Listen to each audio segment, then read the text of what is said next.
الله نحمده ونستعينه ونستغفره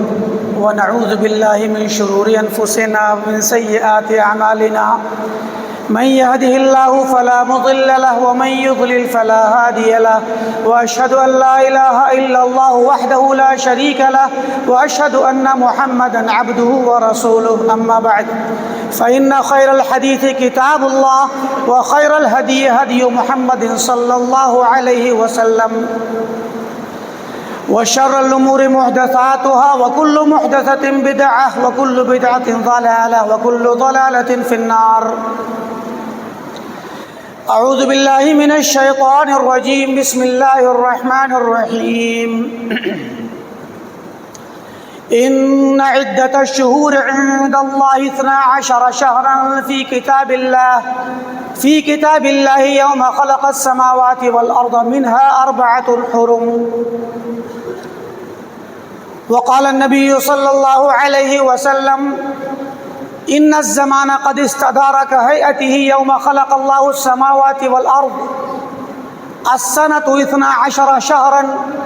منها 4 حرم 3 متواليات ذو القعدة وذو الحجة والمحرم ورجب مضر التي بين جمادى وشعبان. متفق علیہ. محترم و مکرم حاضرین جمعہ،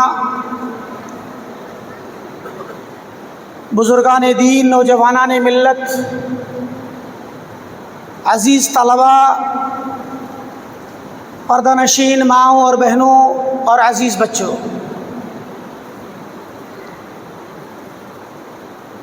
دن اور رات کے گزرنے سے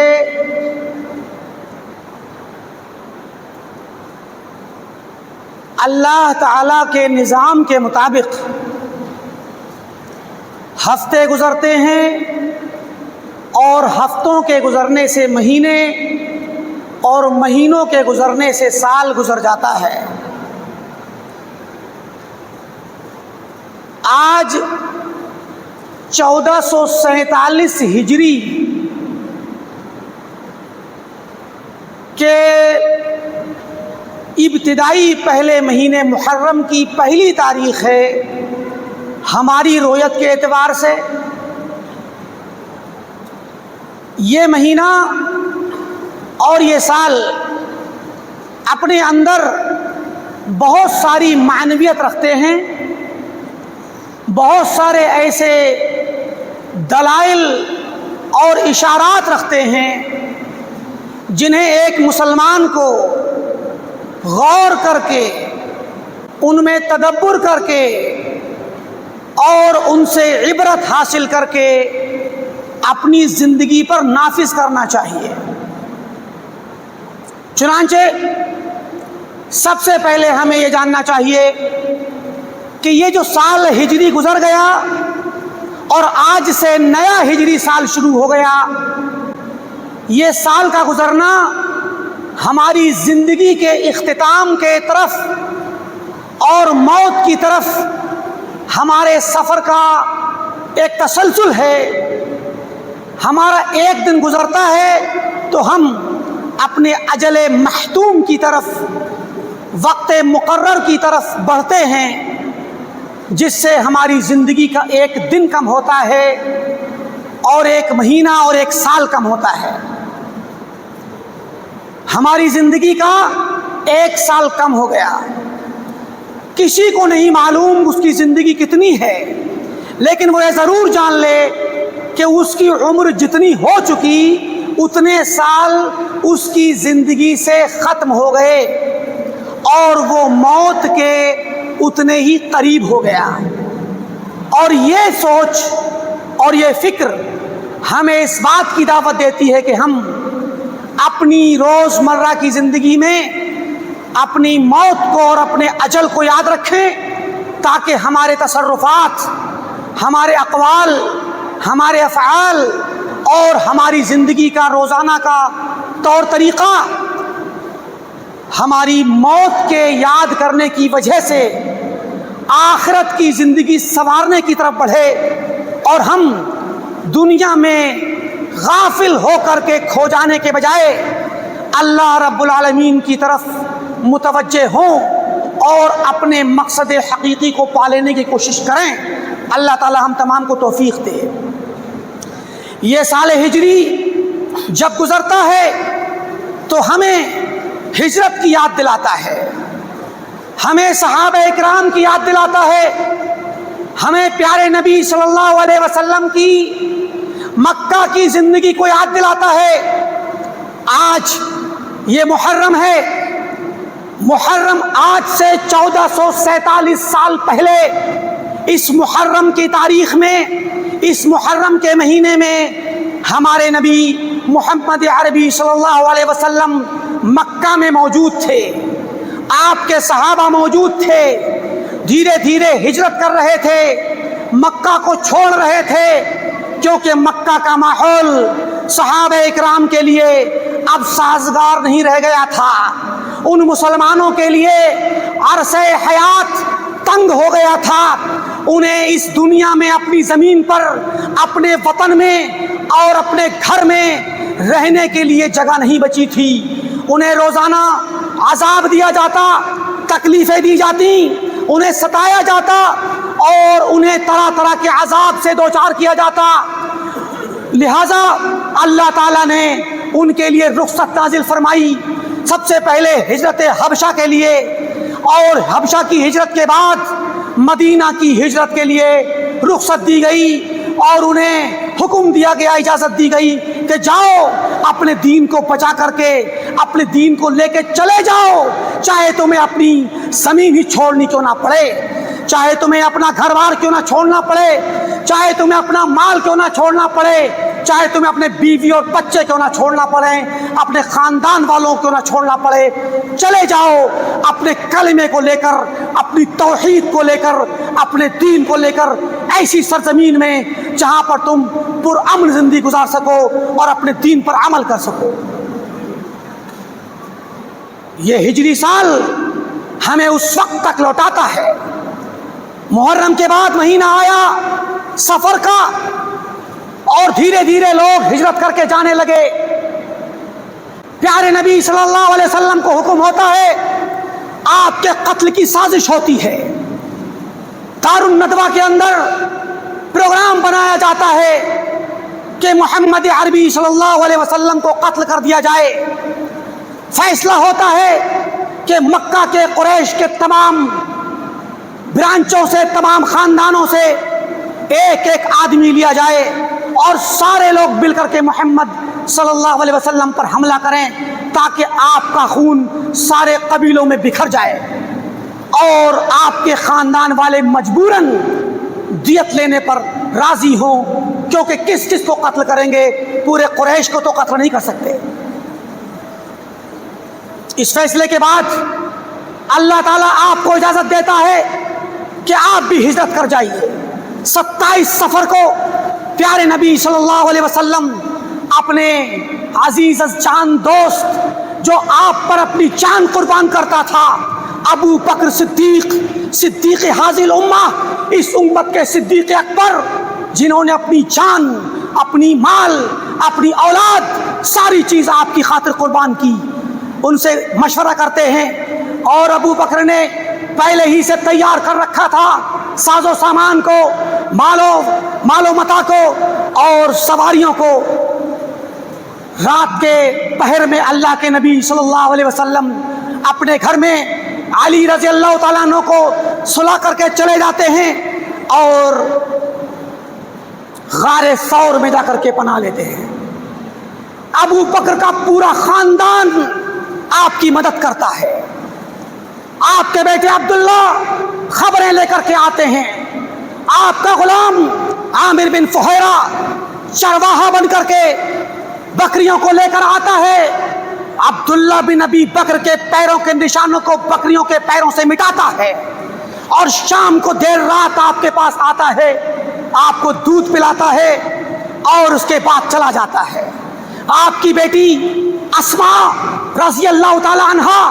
ابو بکر کی بیٹی، کھانا لے کر کے آتی ہیں، پورا خاندان لگا ہوا ہے اللہ کے نبی کی خدمت میں۔ ابو بکر اپنے گھر سے سارا مال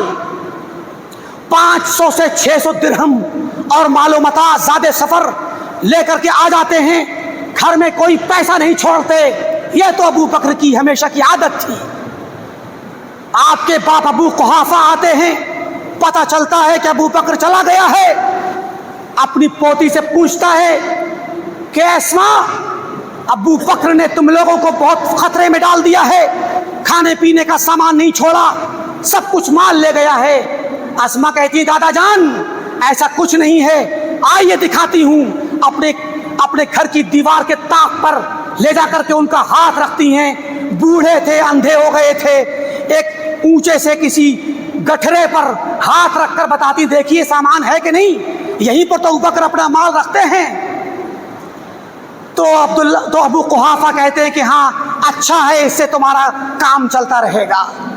اسماء کہتی ہیں اللہ کی قسم ابو بکر نے گھر میں 1 درہم و دینار نہیں چھوڑا تھا، لیکن میں نے دادا کے آتے ہی اس طاق میں پتھر رکھ دیے تھے اور اس کے اوپر سے کپڑا ڈال کر کے ان کو یہ احساس دلایا تھا کہ میرے باپ نے بہت مال چھوڑا ہے۔ وہ ابو بکر چاہتا ہے اللہ کے نبی کے کبھی آگے ہوتا ہے کبھی پیچھے ہوتا ہے اور سب سے پہلے غار میں گھستا ہے، جا کر کے غار کی صفائی کرتا ہے۔ غیر کے تفصیلات ہیں۔ ابو بکر رضی اللہ تعالیٰ عنہ کی یہ خدمات ہمیں یہ ہجری سال یاد دلاتا ہے کہ اس ہجرت کے وقت ابو بکر صدیق رضی اللہ تعالیٰ عنہ نے کس طرح اللہ کے نبی کی خدمت کی، اپنی جان سے، اپنے مال سے، اپنی اولاد سے، اپنی اولاد کو خطرے میں ڈالا۔ اسماء فرماتی ہیں جب ابو بکر نکل کے گئے، اللہ کے نبی نکل کے گئے، ابو جہل کچھ لوگوں کے ساتھ آیا، میرے گھر پہنچا، دروازہ کھٹکھٹایا، میں باہر نکلی، پوچھا کہاں ہے تیرا باپ؟ تو کہتی ہیں میں نے کہا مجھے نہیں معلوم کہاں گئے ہیں۔ اتنے میں ابو جہل اپنا ہاتھ اٹھاتا ہے اور ایک تماچا مارتا ہے اسماء کے گال پر کہ ان کے کان کی بالی باہر دور جا گرتی ہے۔ یہ تھے ابو بکر کی اولاد کے وہ قربانیوں کے نشانات جو قیامت تک کے لیے ثبت ہو گئے ہیں تاریخ میں، کہ جس نے اپنی جان اور مال اور اولاد سے اللہ کے نبی کی خدمت کی اور اس دین کے لیے خدمات کی۔ یہ ہجرت ہمیں یہ ابو بکر کی خدمات یاد دلاتی ہے، اللہ کے نبی کی اس کمزور زندگی کی یاد دلاتی ہیں جس میں آپ نے مکہ کے اندر زندگی گزاری، دین کے نام پر آپ نے اور آپ کے صحابہ نے صبر کیا اور ہر طرح کی مصیبت کو جھیلا۔ ہمیں یہ ہجری سال اس بات کی یاد دلاتا ہے کہ اہل ایمان کو کبھی بھی مایوس نہیں ہونا چاہیے اور اہل ایمان کو ہمیشہ اپنے دین پر مضبوطی سے قائم رہنا چاہیے۔ اہل ایمان پر فرض ہے کہ وہ اللہ پر اعتماد رکھیں، حالات کیسے ہی ہوں، زندگی کے الٹ پھیر کیسے ہی ہوں، لیکن اللہ کی مدد آتی ہے،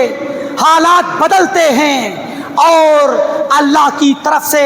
کشادگی آتی ہے۔ یہ ہجری سال ہمیں یاد دلاتا ہے کہ اسلام کو جس طریقے سے کمزوری کے بعد، مسکنت کے بعد اور پریشانی کے بعد، مدینہ پہنچنے کے بعد ایک شوکت حاصل ہوئی، قوت حاصل ہوئی، تمکنت حاصل ہوئی، اسلامی حکومت قائم ہوئی، اللہ کے نبی کو اور صحابہ اکرام کو ایک وجود ملا، آپ کے مددگار ملے، آپ کو انصار نے مدد دے کر، مسلمانوں کو تقویت دے کر اسلام کا ایک ایسا ماحول تیار ہوا کہ دنیا والوں نے اسلام کو پہچانا کہ اسلام بھی کوئی ایک دین ہے، اسلام بھی ایسی جماعت ہے جس کا اعتراف ہونا چاہیے۔ اور اس کے بعد اسی ہجرت سے اللہ کے نبی اور صحابہ اکرام کی ایک نئی زندگی کا آغاز ہوتا ہے، اسلام کی نئی زندگی کا آغاز ہوتا ہے، اسلام کی نصرت و فتح کا دور شروع ہوتا ہے۔ اور یہ اسلام دیکھتے ہی دیکھتے عربوں کے درمیان، مشرکین مدینہ کے درمیان، یہود مدینہ کے درمیان مشرکین مکہ کے درمیان اپنا وجود منوا لیتا ہے. اور یہ ہجری سال ہمیں یاد دلاتا ہے صحابہ کرام کے اس موقف کی جس موقف میں صحابہ کرام نے فیصلہ کیا کہ جب امیر المومنین عمر بن خطاب رضی اللہ تعالیٰ عنہ کے پاس مختلف جگہوں سے خطوط آنے لگے اور ان میں تاریخیں لکھی ہوتی تھیں، غیر مسلموں کے خطوط آتے ان کی تاریخیں ہوتی، اپنے والیوں کے خطوط آتے ان میں تاریخوں کے بجائے مہینوں کے نام ہوتے. اتفاق سے کچھ لوگوں کا آپسی معاملہ، ایک معاملہ آیا جس میں دو لوگوں کے درمیان کوئی جھگڑا ہوا اور اس میں کوئی لکھا ہوا ایک بیان تھا جس میں تھا کہ فلاں شخص نے جو قرض لیا ہے وہ قرض شعبان کے مہینے میں ادا کرنا ہوگا. تو دینے والے نے دعویٰ کیا کہ مجھے قرض دو، شعبان آ گیا. اور دونوں لوگوں نے آ کر کے جب فیصلہ پہنچا لڑائی جھگڑے کے بعد تو عمر رضی اللہ عنہ نے کہا کہ کون سا شعبان مراد ہے، اسی سال کا یا گزشتہ سال کا یا آنے والے سال کا. اور ایسے ہی بعض خطوط بھی آئے جن میں ابو موسیٰ اشعری رضی اللہ تعالیٰ عنہ اور دیگر صحابہ کے جس میں اس طرح کی باتیں تھیں. تو عمر رضی اللہ تعالیٰ عنہ نے صحابہ کو جمع کیا اور کہا کہ ہم کوئی ایسا کیوں نہ کوئی دن مقرر کر لیں. مشورہ کیا جس کی طرف ہم لوٹیں، کیونکہ اس سے پہلے صحابہ کرام بلکہ عربوں کی عادت تھی کہ وہ سال کا اعتبار نہیں کرتے تھے کسی خاص تاریخ کا، بلکہ کوئی خاص واقعہ ہوتا تھا اس واقعے کے نام لے کر کے اسی کی طرف منسوب کرتے تھے. جیسے عام الفیل، ہاتھیوں کے ابرہہ کا واقعہ، اور اسی طریقے سے دوسرے واقعات ان کی طرف منسوب کیا کرتے تھے. مختلف آراء آئیں اور ان رائےوں کے درمیان سے ایک رائے یہ اختیار کی گئی، حالانکہ بعض آراء آئی تھی کہ فارس کے کسریٰ کی تاریخ کو لے لیا جائے، روم کے نصرانیوں کی تاریخ کو لے لیا جائے، یا اللہ کے نبی کی پیدائش کو لے لیا جائے، یا اللہ کے نبی کی بعثت کے ابتدائی وحی کو لے لیا جائے، اور ایک رائے تھی کہ ہجرت کو لیا جائے. صحابہ کرام نے یہود و نصارہ کی موافقت نہیں کی، ان کی تاریخوں کو نہیں لیا، بلکہ اپنی طرف سے ایک رائے اختیار کر کے اجتہاد کر کے مشورہ کر کے اس ہجرت والی تاریخ کو پسند کیا اور اجماع کیا کہ ہجرت کی تاریخ مسلمانوں کے لیے ابتدا ہوگی سال کی، کیونکہ ہجرت کی تاریخ دونوں طرح کے حالات کو جمع کرتی ہے. پیچھے لوٹیں تو اسلام کی مسکنت ہے، اسلام کی کمزوری ہے، اسلام کی بدحالی ہے، مسلمانوں کی پریشانی ہے، اور آگے دیکھیں تو اسلام کی فتح ہے، اسلام کی نصرت ہے، تبدیلی کی ابتدا ہے، اور مسلمانوں کی شان و شوکت کی ابتدا ہے. لہذا ہجری تاریخ کو اختیار کیا گیا، اور یہاں ہمیں منہج ملتا ہے صحابہ کرام کا. یہ نیا سال ہمیں یہ منہج دیتا ہے کہ صحابہ کرام نے اپنے طور پر جو مشورہ کیا اور اس میں یہود و نصارہ کے طریقے کو، مشرکین اور مجوسیوں کے طریقے کو چھوڑ دیا، ان طریقوں سے ہمیں بچنا چاہیے. ہمیں صحابہ کرام کے طریقے پہ چلنا چاہیے اور اسلام کے طریقے پہ چلنا چاہیے، سنت نبی کے طریقے پہ چلنا چاہیے. ہمیں یہود و نصارہ کی مشابہت سے بچنا چاہیے. یہ ہجری سال ہمیں یاد دلاتا ہے، یہ محرم کا مہینہ جو ہجری سال کی ابتدا ہے ہمیں یاد دلاتا ہے کہ ہم اس مہینے کو خصوصی طور پر لیں، خصوصی طور پر اس کے فضائل کا اعتبار کریں، کیونکہ پیارے نبی صلی اللہ علیہ وسلم جب مدینہ آئے تو آپ آئے تو ربیع الاول میں تھے، لیکن جب آپ کے آنے کے بعد 8-9 مہینے کے بعد جب محرم آیا تو آپ نے دیکھا کہ مدینہ کے یہودی اس محرم کی 10 تاریخ کو روزہ رکھتے ہیں. آپ نے پوچھا کہ بھئی روزہ کیوں رکھتے ہو؟ تو یہودیوں نے کہا کہ یہ وہ دن ہے جس میں اللہ تعالیٰ نے موسیٰ علیہ السلام کو اپنی فرعون پر فتح بھی دی تھی اور فرعون کو ہلاک کیا تھا اور موسیٰ کو نجات دی تھی. تو موسیٰ علیہ السلام نے خوشی میں اور اللہ کے شکر کے طور پر روزہ رکھا تھا، تو ہم بھی رکھتے ہیں. تو آپ نے فرمایا کہ وَنَحْنُ أَحَقُّ بِمُوسَىٰ مِنْكُمْ، ہم موسیٰ کے تعلق سے تم سے زیادہ حقدار ہیں موسیٰ کے کہ موسیٰ کی سنت کو ہم زندہ کریں. اور موسیٰ کی خوشی کو ہم بھی منائیں اور موسیٰ کی اس شکر کے طور پر ہم بھی روزہ رکھیں۔ چنانچہ آپ نے روزہ رکھا اور پیارے نبی صلی اللہ علیہ وسلم نے اس روزے کے متعلق اس کی فضیلت کو بیان کیا اور فرمایا کہ وصوم عاشوراء احتسب علی اللہ ان یکفر السنۃ التي قبلہ۔ صحیح مسلم کی روایت ہے کہ عاشوراء کے روزے کے متعلق میں اللہ تعالیٰ سے امید رکھتا ہوں کہ اپنے سے پہلے 1 سال کے گناہوں کو کی تکفیر کر دے گا، معاف کر دے گا۔ اللہ کے فضل سے اللہ تعالیٰ پچھلے گناہوں کو 1 سال کے۔ تو یہ عاشوراء کا روزہ بڑا عظیم الشان ہے، جس میں ایک طرف اس فضیلت کو پا جانے کا اہتمام ہے اور دوسری طرف اللہ کے نبی صلی اللہ علیہ وسلم کی سنت کی پیروی ہے، جو موسیٰ علیہ السلام کی سنت کے مطابق آپ نے کیا۔ یہ شرع من قبلنا ہے، ہم سے پہلے والوں کی شریعت، لیکن ہم سے پہلے کے نبیوں کی شریعت کا یہ وہ باب ہے جس کو ہماری شریعت نے برقرار رکھا ہے۔ ہماری شریعت نے اس کا حکم دیا ہے اور اس کی اجازت دی ہے کہ ہم اس کو رکھیں۔ لہٰذا عاشوراء کا جو 10 تاریخ کا روزہ ہے، یہ روزہ مستحبات میں سے ہے۔ ابتدا میں آپ نے اس کو فرض کیا تھا، لیکن جب رمضان کا روزہ فرض ہوا تو پھر آپ نے اس کو اختیاری چھوڑ دیا، جو چاہے رکھے جو چاہے نہ رکھے، لیکن اس کو رکھنا چاہیے۔ یہ سنت تھی آپ کی، صحابہ کرام کی، بلکہ صحابیات فرماتی ہیں کہ ہم اپنے چھوٹے چھوٹے بچوں کو روزہ رکھوایا کرتے تھے، چھوٹے چھوٹے بچوں کو کپڑے کی گڑیاں بنا کر کے، کھلونے بنا کر دے دیتے تھے اور ان کو مسجد میں رکھتے، بھوکا رکھتے۔ اگر وہ رونے لگتے تو ہم ان کو ان کھلونوں سے بہلا دیتے یہاں تک کہ وہ شام ہو جاتی اور ہم ان کو پھر افطار کے وقت کھانا کھلاتے۔ یہ صحابہ کرام کا طریقہ تھا۔ اور اس کے متعلق پیارے نبی صلی اللہ علیہ وسلم نے جو ہمیں طریقہ دیا وہ یہ کہ ہم عاشوراء کا روزہ ہم جو رکھے وہ 10 تاریخ کا اصل روزہ ہے، لیکن آپ نے فرمایا تھا کہ اگر میں آئندہ سال زندہ رہا تو لأصومن التاسوعا یا تاسع، کہ میں 9 تاریخ کا روزہ رکھوں گا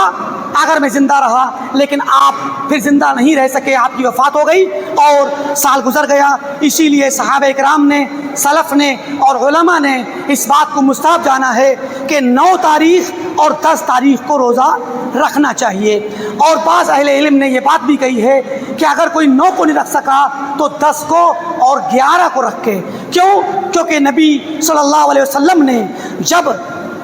محرم کا روزہ رکھا تو آپ نے یہ توجیہ فرمائی، یہ تعلیم دی کہ خالف الیہود، یہودیوں کی مخالفت کرو،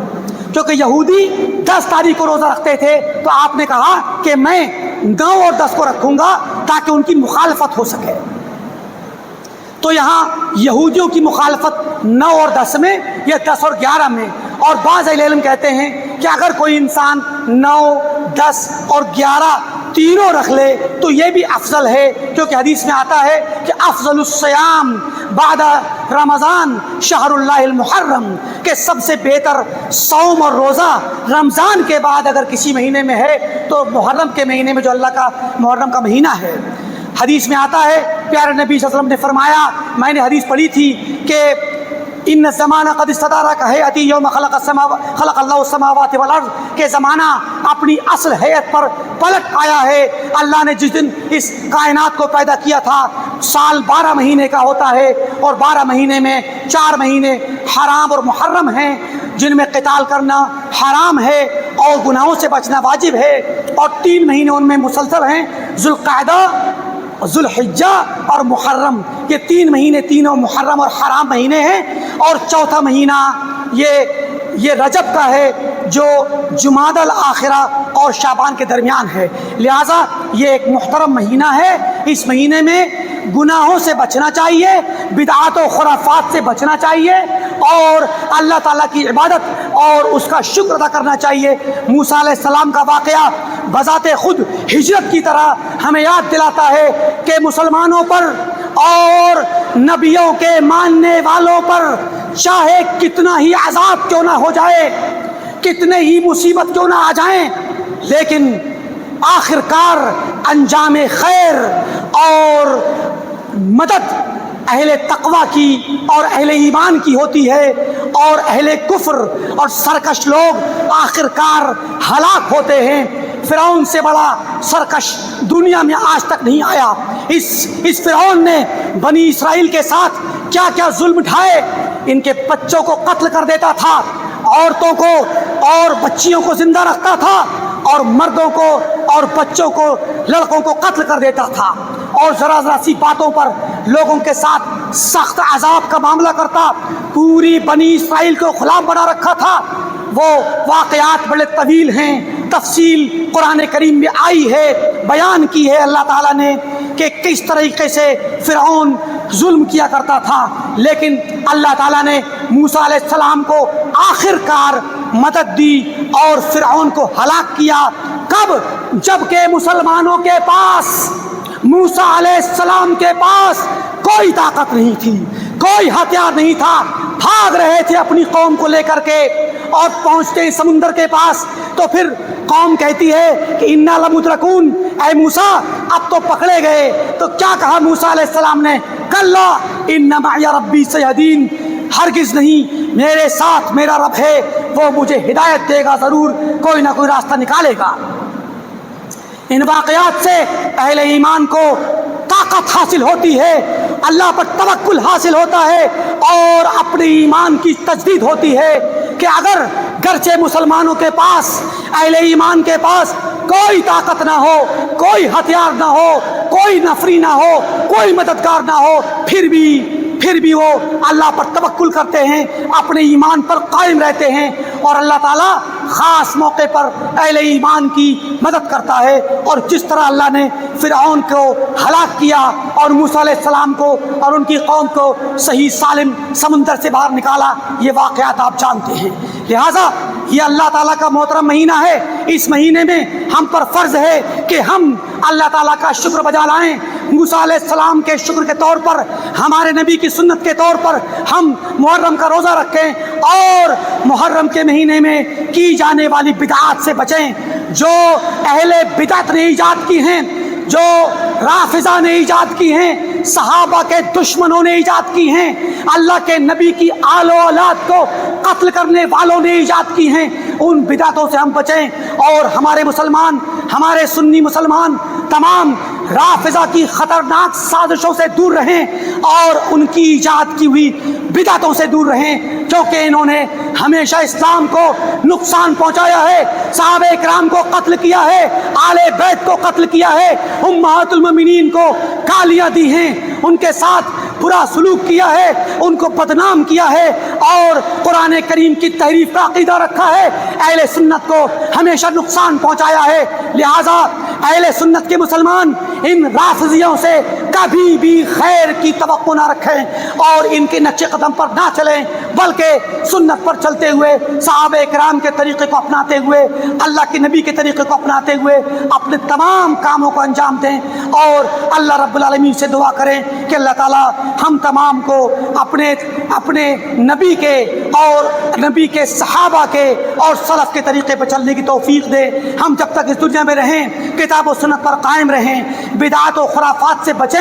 اور جب ہمارا خاتمہ ہو تو ایمان پر اور توحید پر اور سنت پر ہو۔ وآخر دعوانا الحمدللہ رب العالمین۔ بارک اللہ لی ولکم فی القرآن العظیم ونفعنی وإیاکم بالآیات والذکر الحکیم، انہ تعالی جواد کریم ملک بالرؤوف الرحیم۔